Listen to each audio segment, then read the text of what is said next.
La vedette argentine du PSG n'a pas particulièrement apprécié l'affaire, et surtout, elle a choisi son camp.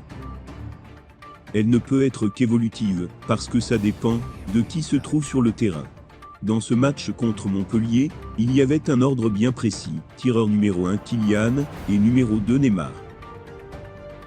Après, il ne s'est rien passé sur le deuxième penalty, il y a eu une discussion, un échange entre Kylian et Neymar, et à partir du moment où Ness est senti de le tirer, Kylian l'a laissé. Plus tôt cette semaine, Christophe Galtier tentait de désamorcer la polémique. Mais il faut dire que même si niveau résultat et contenu ça se passe très bien, pour le PSG, pour l'instant, c'est encore de friction dans le vestiaire, et de polémiques dont il a été question tout au long de la semaine.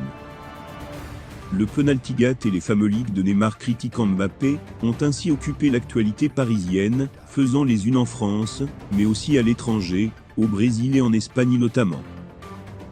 Ce dimanche, le champion de France se déplace à Lille et forcément, tout le monde sera très attentif à ce qui se passera en cas de nouveau penalty à tirer. Et ça sera aussi le cas de Lionel Messi.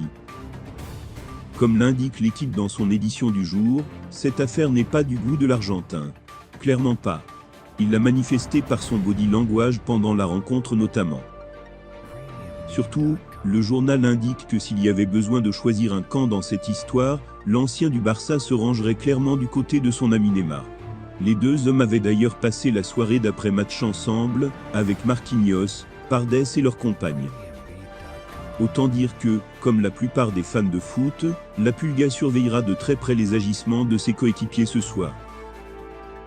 Interrogé sur le site officiel du club avant de se déplacer à Lille, Achraf Hakimi, 23 ans, défenseur du Paris Saint-Germain, s'est exprimé sur les débuts de Christophe Galtier dans la capitale française. L'occasion pour le Marocain d'en dire un peu plus sur la méthode du technicien français de 55 ans. Vous pouvez très bien voir comment il est les jours de match, sur le bord du terrain. Mais en dehors de ça, c'est quelqu'un de drôle, qui sait plaisanter avec les joueurs, qui est proche d'eux, qui essaie de leur donner de l'affection. Et c'est vrai qu'on peut le ressentir, et ça nous donne de la confiance durant les matchs. Interrogé, par ailleurs, sur sa relation avec Sergio Ramos, Hakimi n'a pas manqué de souligner l'apport précieux de l'Espagnol de 36 ans.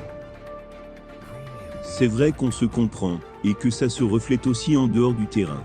On a une belle amitié, on essaie de la transmettre en match, pour que la connexion passe bien, surtout que c'est le coéquipier dont je suis le plus proche sur le terrain. On parle beaucoup, il m'aide pour tout, et me donne beaucoup de conseils, a ainsi assuré l'ancien joueur de l'Inter Milan.